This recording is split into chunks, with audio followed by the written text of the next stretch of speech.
ভাইয়া দেখো, ইলিশ মাছটা কি সুস্বাদু দেখাচ্ছে। আজকে কিন্তু আমি দুটো মাছ খাবো।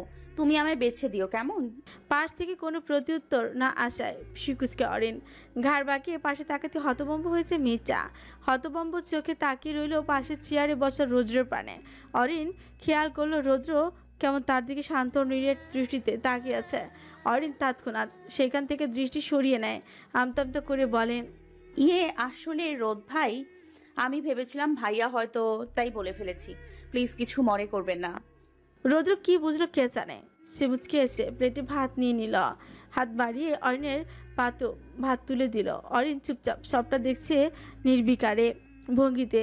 রৌদ্র এবার অরিনের পছন্দের মাছটাই তুলে নিল পাতে, তারপর যত্ন সহকারে মাছের কাঁটা ছাড়িয়ে তুলে দিতে লাগলো অরিনের পাতে। অরিন এক দৃষ্টিতে তাকিয়ে রইল রৌদ্রের কর্মকাণ্ডের দিকে, মনে মনে বলল, রোদ ভাই কেন এত যত্ন করেন আমার? কেন বোঝেন না আপনি? আপনার করা ছোট ছোট যত্নগুলোর আমার মনের মণিকোঠায় বেশ শক্তপোক্তভাবে গেড়ে বসে। প্রতিবার আপনার যত্নের টানে আমার বেহায়া মনটা বারংবার অবাধ্য হতে চায়। কি করে আপনার যত্নগুলোকে ভুলবো আমি? অরিন যখন নিজের ভাবনার মশগুল তখনই রৌদ্র তাকে চোখ দিয়ে ইশারায় খেতে বলা।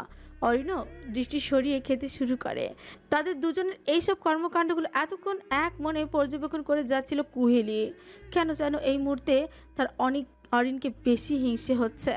সে নাক ফুলিয়ে খেতে থাকে আর বারবার আর চোখে দেখতে থাকে দুজনকে। অন্যদিকে অরিনের একেবারে মুখোমুখি বসেছে অনেক।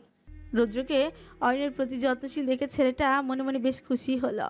ভাবলো, যাক, অবশেষে সে বাদেও তার বোনটাকে আদরে আগলে রাখার জন্য কেউ একজন আছে। তবে গধূলির শেষ লগ্নে আকাশটা বরাবরই মোহনীয় সৌন্দর্যে পতিত হয়। দূর আকাশের সাদা নীল মিশেলের আকাশটা নিজের রূপ পাল্টে কমলা রঙের আভায় নিজেকে সজ্জিত করে দৃশ্যটা যথেষ্ট মনোমুগ্ধকর। তারপরও পরিবেশটা যদি হয় গ্রামের, তাহলে তো কথাই নেই। গ্রামের সোদা মাটির গন্ধ, বাতাসের সঙ্গে ধেয়ে আসা লাকড়ি চুলার ঘ্রাণ, আশেপাশে পাখির কিচিরমিচির শব্দ সবটাই একজন শহুরে মানুষকে মুগ্ধ করতে যথেষ্ট। দোতলার খোলা করিডোরের রেলিংয়ের পাশে দাঁড়িয়ে এইসবই ভাবছিল অরিন। বাড়ির সম্পূর্ণ উঠোন জুড়ে বিয়ের ডেকোরেশনের কাজ চলমান। হাতে তো সময় একদমই নেই বললেই চলে। শুধু শুধু বসে কি লাভ? তাই তো বাড়ির পুরুষেরা মিলে আজকে থেকেই ডেকোরেশনের দিকটা সামলে নিচ্ছে। আর 2 দিন পর রুহির মেহেন্দি অনুষ্ঠান, তারপরের দিন হলুদ সন্ধ্যা, আর তারপর মেয়েটার বিয়ে। চলে যাবে মেয়েটা তাদের সবাইকে ছেড়ে নতুন এক সংসারে, নতুন মানুষদের মাঝে। অয়নের বুক চিরে একটা দীর্ঘ নিঃশ্বাস বেরিয়ে আসে। ছোটবেলা থেকে রুহির সাথে তার সম্পর্কটা বোনের চাইতে বেশি ছিল। সবসময় তারা একে অপরের বন্ধু হিসেবেই থাকতো। কিন্তু অরিনের এই প্রিয় মানুষটা আর কয়েকদিন পর তাদের সবাইকে ছেড়ে দিয়ে চলে যাবে। অরিন কিছু একটা ভেবে ফট করে ঘুরে দাঁড়ালো, তারপর এক ছুট লাগালো রুহির রুমের দিকে। রুহি বিছানায় গা এলিয়ে বই পড়ছিল। তখনই তার খাটের উপর ধপ করে শব্দ হয়। রুহি হকচকিয়ে উঠছে, হাতে থাকা বইটা ঠাস করে মুখের উপর পড়ে যায় বেচারের। রুহি ব্যথাতুর শব্দ তুলে শোয়া ছেড়ে উঠে বসে, নাকের ডগায় আলতো হাত বুলিয়ে সামনে তাকাতে অরিনকে দেখতে পায়। মেয়েটা কেমন ঠোঁট কামড়ে কাচুমাচু হয়ে দাঁড়িয়ে আছে তার সামনে। রুহি নাকের উপর থেকে হাত সরিয়ে বলল, এভাবে দাঁড়িয়ে আছিস কেন? কাছে আয়। অরিন ধীর পায়ে এগিয়ে আসে রুহির কাছে, এসে তাকে জড়িয়ে ধরে মিনমিনে স্বরে বলল, সরি রুহিপু, আমি বুঝিনি তোমার এভাবে ব্যথা লেগে যাবে। রুহি মেয়েটার বোকা কথায় মুচকি হাসল, নিজে আলতো হাতে মেয়েটাকে জড়িয়ে ধরে বলল, সমস্যা নেই অরি, এটাও তো বড় কোনো ব্যথা না। আচ্ছা ওসব বাদ দে, তুই হঠাৎ এখানে, কিছু বলবি? বারে, কাল বাদে পরশু বিয়ে হয়ে যাবে তোমার। এখন যদি একটু সময় কাটাতে না পারি তাহলে কি আর হবে? রুহি হো হো করে হেসে উঠে অরিনের ফোলা ফোলা গাল দুটো টেনে বলে, ও তাই বুঝি? হুম। ভাই, শহর থেকে এক কান ফুটফুটে মাই আইছে, কি যে ভালো লাগছে। ইস, যদি একবার কাছে পাইতাম তারে। সুজনের কথা হাত দুটো থেমে যায় রহমতের। ডেকোরেশনের কাজগুলো বাদ দিয়ে বাঁশের সিঁড়ি দিয়ে চটপট নিচে নেমে আসে সে। তারপর ধিমি স্বরে বলে, ওই সুজৈন না, খবরদার কইয়া দিলাম, এখানে আইয়া কোনো মাইয়ার দিকে খারাপ নজরে তাকাইবি না, কইয়া দিলাম। মুড়ে মাড়ে কাম পাই না, তার উপর দিয়া তোর এমন লুচ্চা লুচ্চা কাম কারবার। রহমতের এরূপ কথা বিরক্তিতে চোখ মুখ কুচকে ফেলে সুজন। মুখ খুলে দু একটা পেস্ট্রি কালিও দিতে ফুল না রহমতকে। তারপর পরনের লুঙ্গিটাকে দু হাত দিয়ে হাঁটু অবধি উঠিয়ে গিট বেঁধে বলতে লাগলো, তুই হালার পো একটা অলক্ষী, যখনই মুখ খোলস তখন একখানা কথা বার করস। তুই বেড়া একেবারে চুপ থাকবি, যা করার আমি করমু। হকচিকে উঠে রহমত তড়িঘড়ি করে সুজনের হাত ধরে বিচলিত কঞ্চে বলল, ওই সুজৈন না, কি করবি তুই? দেখ, তোরে কিন্তু আমি আগের থেকেই সাবধান করতাছি। সুজন রহমতকে এক প্রকার উপেক্ষা করে সেখান থেকে এক গজ লাইটিং তার নিয়ে চলে আসে বাড়ির ভেতরে। বাড়ির ভেতরে ঢুকে আশপাশে আর চোখে নজর বুলিয়ে খুঁজতে থাকে কাঙ্ক্ষিত মুখখানাকে। কিছুক্ষণ পর পেয়েও যায় কাঙ্ক্ষিত মানুষটাকে। সুজন লোবাতুর দৃষ্টিতে তাকিয়ে রইল দোতলায় হাঁটতে থাকা অরিনের পানে। সে একটু বিশ্রী হাসি দেয়, তারপর হাতে থাকা তারগুলো নিয়ে হেঁটে যায় দোতলার দিকে। অরিন, রুহি আর শশী মিলে দোতলায় চেয়ার পেতে আড্ডায় দিচ্ছিল। রুহি কল আসে, সে উঠে চলে যায়। তার মিনিট খানিক পর রান্নাঘর থেকে শশীর ডাক আসে, সেও চলে যায়। বাকি থাকে অরিন। অরিনকে কি যেন একটা কাজের জন্য চেয়ার ছেড়ে উঠে দাঁড়ায়। ঠিক তখনই সেখানে উপস্থিত হয় সুজন। ইচ্ছে করে অরিনের অনেকটা গা ঘেঁষে হেঁটে যায়। অরিন তৎক্ষণাৎ ভরকে যায়, নিজেকে গুটিয়ে ফেলে, খেকিয়ে উঠে বলল, এই আপনি এটা কি করলেন? সুজন থামে, ঘাড় ঘুরিয়ে অরিনের দিকে তাকিয়ে বলল। কই কি করছি? আর অরিনের মেজাজ খারাপ হয়, সে কটমট করে বলল, কি করেছেন মানে? আপনি ইচ্ছে করে আমার গা ঘেঁষে তারপর এখান দিয়ে হেঁটে গিয়েছেন? না, কি কন আপনি? আমি এইসব কিছুই করি নাই। রৌদ্র নিজের রুম থেকে বের হচ্ছিল, কিন্তু করিডোরে হঠাৎ অরিনের সাথে সুজনের এমন বাকবিতণ্ডায় সহসা থমকে দাঁড়ায় ও সরু চোখে তাকিয়ে রইল কিয়ৎক্ষণ। তারপর জোরালো কদমে এগিয়ে আসে অরিনের নিকট, গম্ভীর হয়ে জিজ্ঞেস করে, কি হয়েছে এখানে? অরিন একবার রৌদ্রের দিকে তাকালো, তারপর অভিযোগ জানিয়ে বলতে লাগলো পুরো ঘটনা। সবটা শোনার পর রৌদ্রর হাত দুটো মুষ্টিবদ্ধ করে নেয়, চোয়াল শক্ত করে তাকায় সুজনের দিকে, শক্ত গলায় অরিনের উদ্দেশ্যে বলে ওঠে, রুমে যাও অরি। কিন্তু রোদ ভাই। আই সাইড গো মিন্স গো। এবারে কথাটা একটু জোরেই বলল রৌদ্র। অরিন বেচারি এত জোরে কথাটা শুনে খানিকটা কেঁপে উঠছে, মাথা নিচু করে সেখান থেকে চলে যায় নিজের রুমে। তার চলে যেতেই রৌদ্র সুজনের দিকে রক্ত চক্ষু নিয়ে তাকায়, তারপর রাশভারী গলায় বলল, চল ভাই, তোর পাওনাটা তোকে বুঝিয়ে দেই। সুজন কি বলবে রৌদ্রের কথার মানে? সুজন কি আর বুঝলো রৌদ্রের কথার মানে?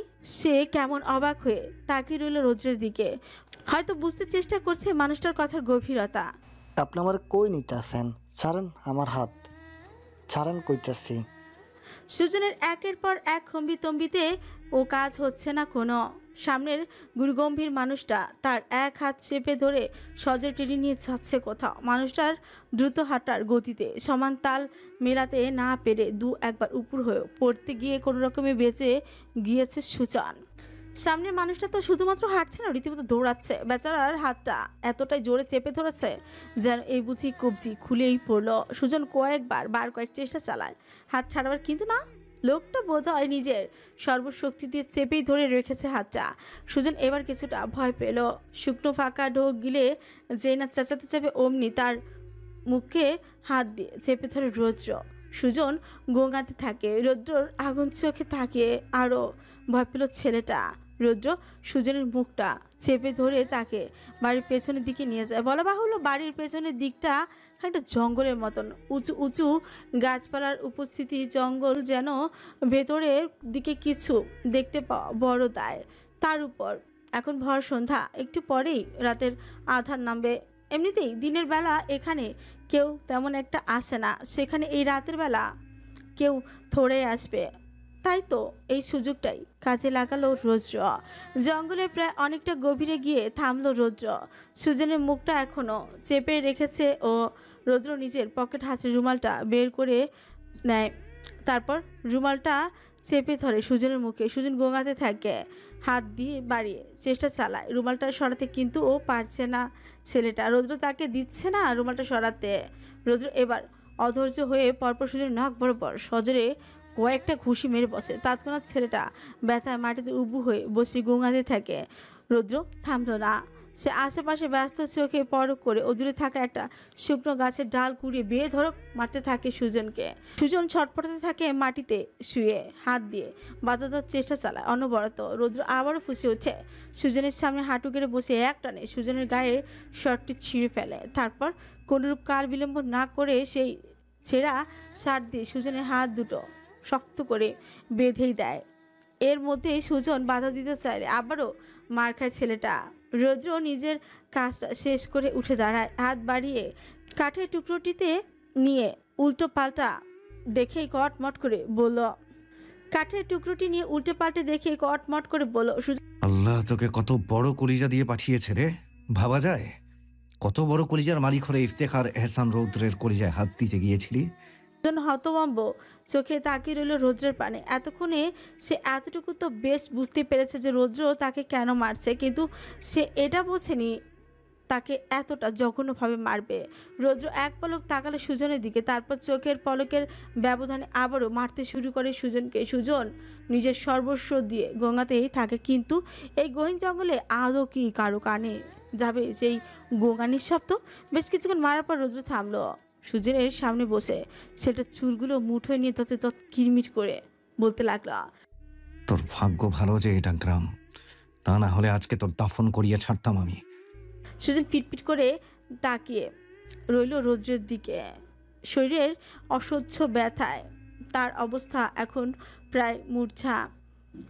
মিনিট খানেক পর আবারও তার কানে আসলো রৌদ্রের শক্ত কণ্ঠ, আজকে এখানে যাই হয়েছে তা যদি ভুলেও কারোর সামনে তুলিস তাহলে মনে রাখবি দ্বিতীয়বার পৃথিবীতে নিঃশ্বাস নেওয়ার সুযোগ আমি তোকে দেব না।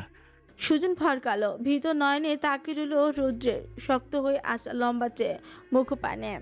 সে মাথা নাড়িয়ে সায় জানালো রৌদ্রের কথায়।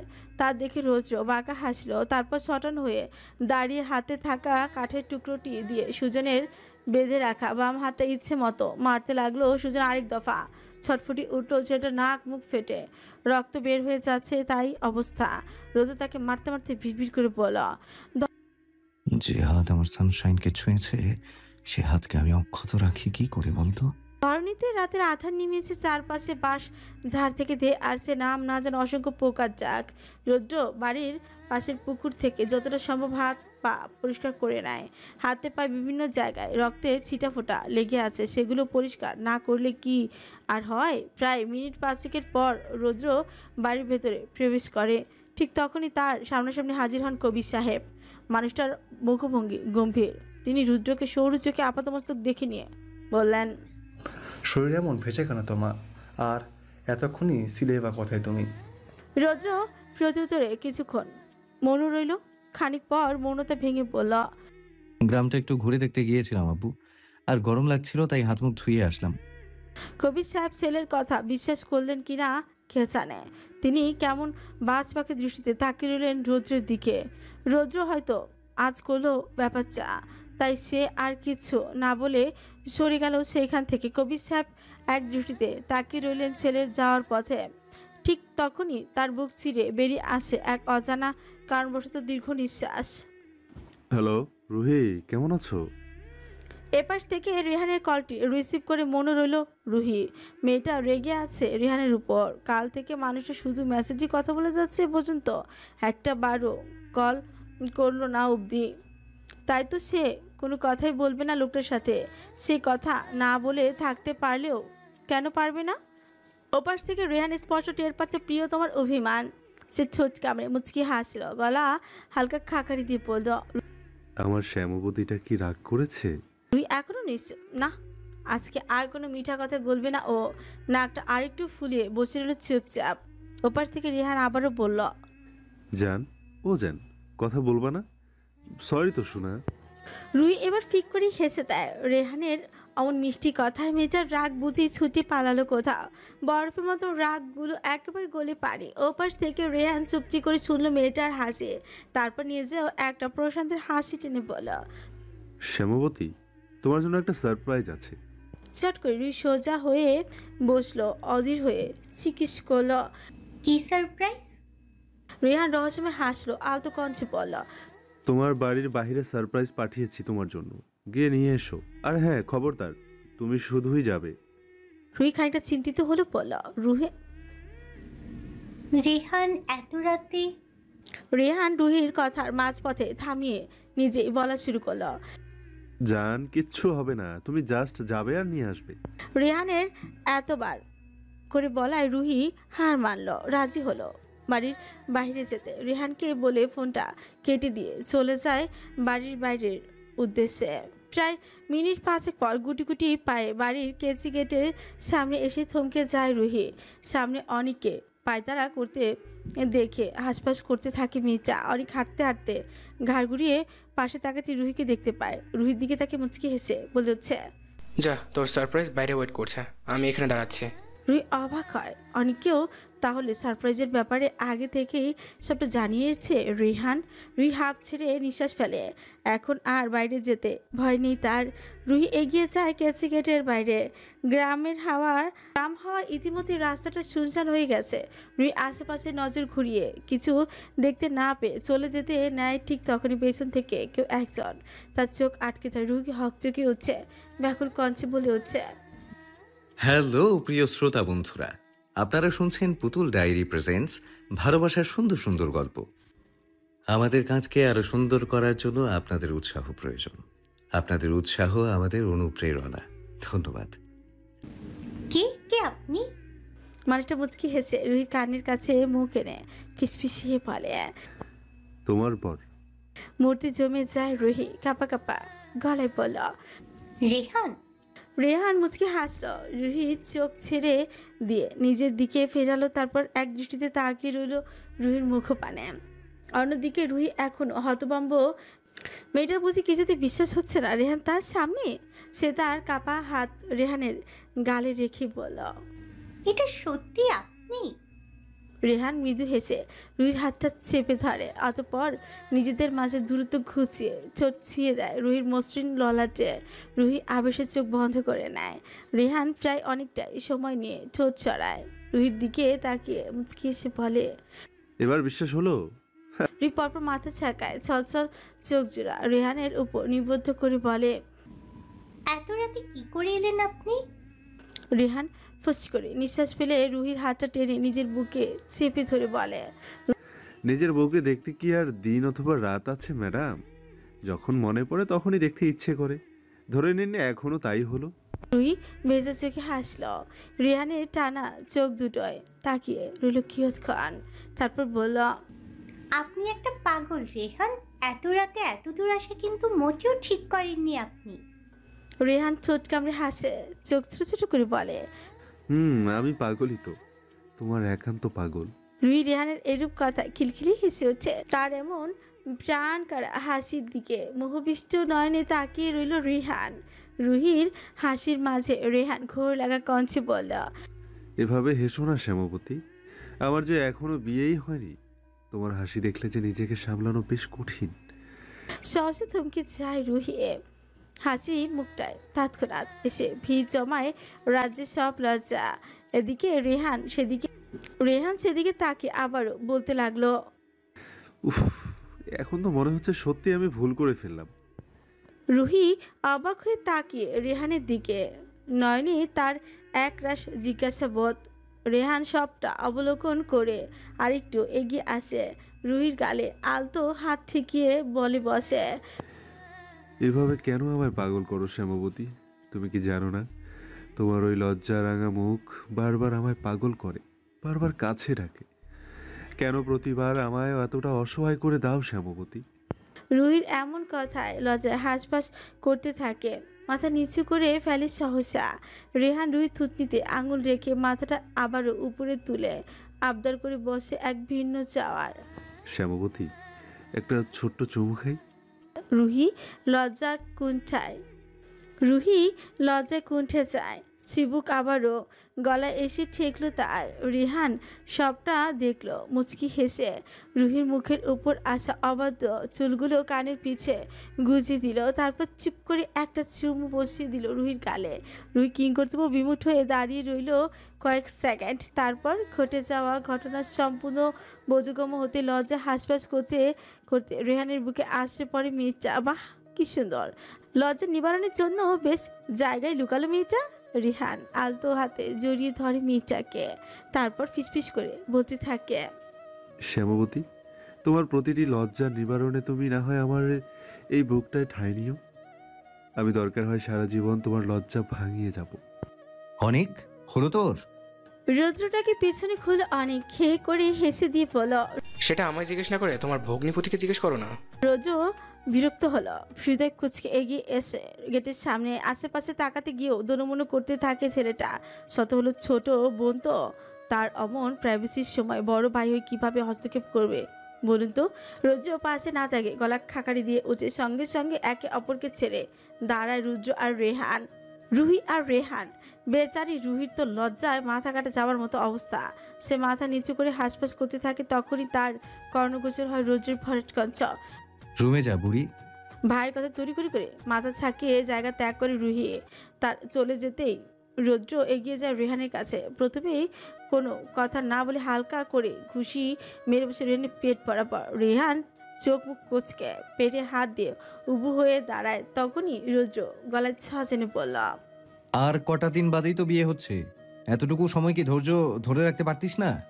রেহান এবার শটান হয়ে দাঁড়ায়, চোখ মুখে তার দুষ্টিমি রেশ টেনে টেনে পড়ল। আরে আসছে আমার উলামায়ে সেরা ধৈর্যশীল পুরুষ। বলি, আমি তো তাও যাও লিমিটেই আছি, কিন্তু আপনি কি আর বিয়ে ঠিক হওয়ার পর এত লিমিটে থাকবেন? এ কথা শোনা মাত্র পাশ থেকে অনেক ফুরন কেটে বলল, কি রে ভাই, তোমরা কথা বলছো, এখানে আবার আমার বোনটাকে টানছো কেন? ফট করে হেসে ওঠে রেহান। রৌদ্রের সামনে থেকে সরে এসে দাঁড়ালো অনেকের কাছে, কাঁধে হাত দিয়ে ফিসফিস করে বলল, আরে বাডি, শুধু শুধু টানছি না তো। আসলে দেখ, আমার বউ রুহি আর রৌদ্রের বউ অরিন। আমি যেমন আমার বউয়ের সামনে এলেই কন্ট্রোললেস হয়ে যাই, ঠিক তেমনি আমাদের রোদমশাইও নিজের বউয়ের সামনে গেলেই কন্ট্রোললেস হয়ে যায়। বিশ্বাস না হলে জিজ্ঞেস করতে পারিস ওকে।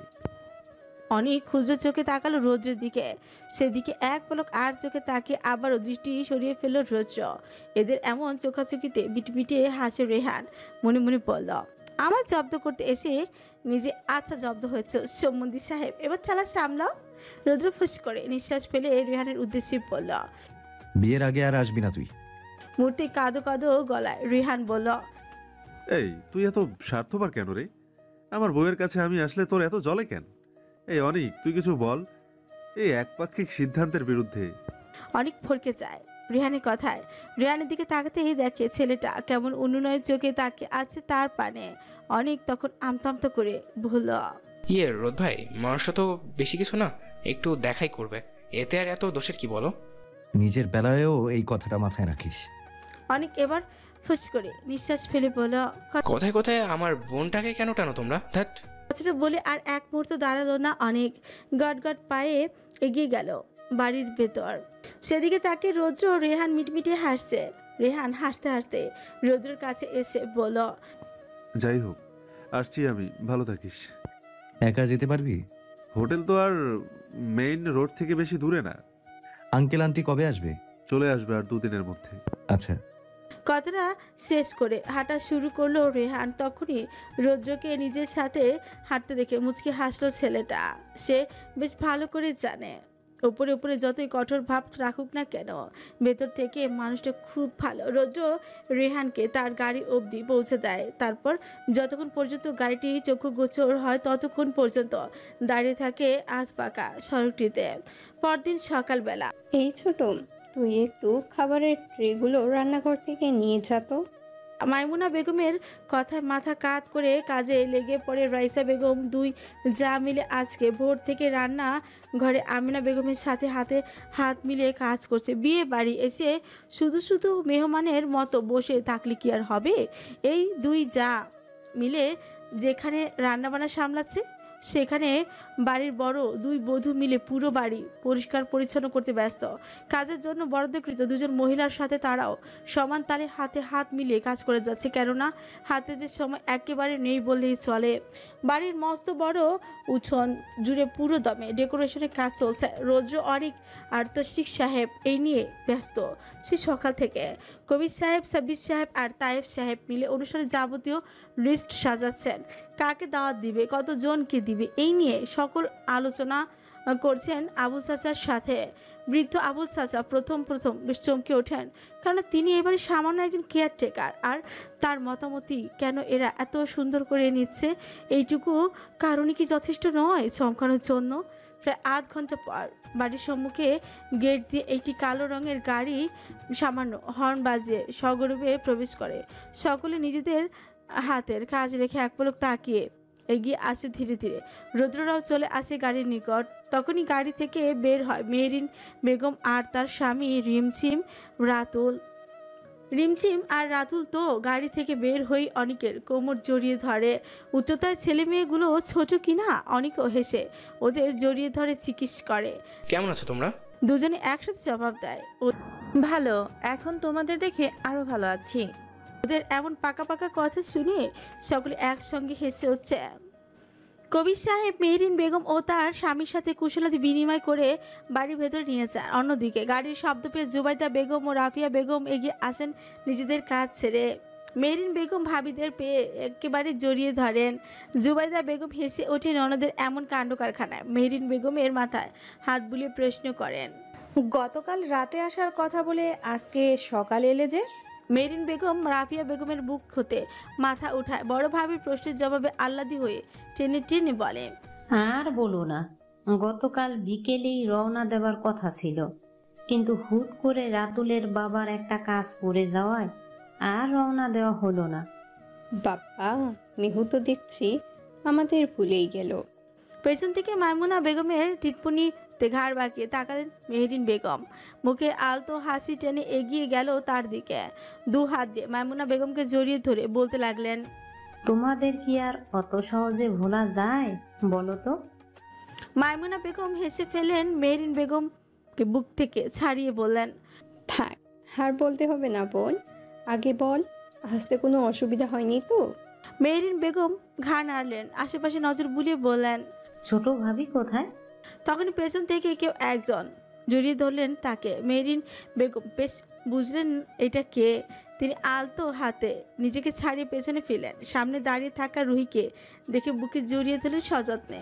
তারপর কয়েকটা ভালোবাসার পরশ এগিয়ে দিলেন মেয়েটার মাথায়, কপালে নরম স্বরে বললেন, কেমন আছে আমার আম্মুটা? আলহামদুলিল্লাহ, ভীষণ ভালো। তুমি কেমন আছো? আমিও বেশ ভালো আছি। পাশ থেকে অয়নের কথায় বসার ঘরের উপস্থিত সকলে একযোগে হেসে উঠছে। মেহরিন বেগম রুহিকে ছেড়ে এগিয়ে আসেন আহি, মাহি আর অয়নের কাছে। তিনজনই তৎক্ষণাৎ একসঙ্গে জড়িয়ে ধরে মেহরিন বেগমকে। তাদের সবার এমন মিল দেখে দূর থেকে দীর্ঘ নিঃশ্বাস ফেললেন বৃদ্ধ আবুল চাচা। মনে মনে বললেন, একজনকে ঠিক কতটা ভালোবাসা দিচ্ছে এরা, অথচ আরেকজনের যে সামান্যতম খোঁজ খবর রাখা হচ্ছে না। পরক্ষণে আবারও তিনি ভাবলেন, দোষটা তো আর তাদেরও না, সবটুকুই যে কপাল। সকলেই মাত্র একসাথে সকালের খাবার খেলো। যেহেতু গ্রামের বাড়ি এসেছে তাই সকালের খাবারটা একটু ভারী হয়ে খেয়েছে তারা। মেরিন বেগম আর তার চার ভাবি মিলে বাড়ির ছাদ পরিষ্কার করছিলেন। ঠিক তখনই মেরিন বেগম খেয়াল করলেন বাড়ির বাঁ পাশে সিঁড়ি দেওয়া পুকুর ঘাটে তিনি দেখলেন শিশির দুমক কফি নিয়ে রৌদ্রের সাথে বসে বসে হেসে খেলে কথা বলছে। মেরিন বেগম কিছুক্ষণ পলক্ষীন তাকিয়ে থেকে ভাবিতে ডাকলেন। সকলেই তার ডাক শোনা মাত্র এগিয়ে আসেন। পরক্ষণে মেরিন বেগমের দৃষ্টি অনুসরণ করে সকলে একসাথে পুকুর ঘাটে দৃষ্টি ফেললেন। তখনই মেরিন বেগম বললেন, বড় ভাবি, এই মেয়েটা তোমার বড় ভাইয়ের মেয়ে না? কি জানো নামটা? শিশির। পাশ থেকে রাফিয়া বললেন। নামটি মনে পড়া মাত্রই মেরিন বেগম আবারও বললেন, ও হ্যাঁ, শিশির। ও কবে আসলো দেশে? এই তো গত 2 দিন আগে এসেছে। জুবাইদা বেগমের কথায় মাথা নাড়িয়ে আবারও বলেন। আচ্ছা বলেই চুপ রইলেন মেহরিন বেগম। মুখটা কেমন নিষ্পিস করছে তার কিছু বলার জন্য, কিন্তু তিনি কিছু বললেন না। আগেই রাফিয়া বেগম বলে বসলেন এক অদ্ভুত কথা, জবা, আমি যা ভাবছি তুইও কি তাই ভাবছিস? পাশ থেকে জুবাইদা বেগম মুচকি হেসে তাকিয়ে রইলেন রাফিয়া বেগমের দিকে। বললেন, আচ্ছা, তুই কি করে প্রতিবার আমার মনের কথা বুঝে যাস বলতো? দুই বান্ধবীর এমন রহস্যময় কথাবার্তায় বাকি তারা একে অপরের মুখ ছুঁই করলেন। রাইসা বেগম ফট করে বলে উঠলেন। জুবাইদা বেগম আর রাফিয়া বেগম মুচকি হাসলেন। জুবাইদা বেগম নিজ থেকে বলতে লাগলেন, আসলে বহুদিন যাবৎ একটা কথা মনে মনে ভেবে রেখেছিলাম আমি। কি কথা? মেরিন বেগম ফ্রিকুঞ্চন করে প্রশ্ন করলেন তারা। তার চেহারা দেখে বেশ বোঝা যাচ্ছে তিনি জুবেদা বেগমের মনের কথা হয়তো কিছুর হলো আজ পেলেন। জুবেদা বেগম আবারও বললেন, আমার মনে হয় রোদ আর শিশির একে অপরকে পছন্দ করে। কি সত্যি?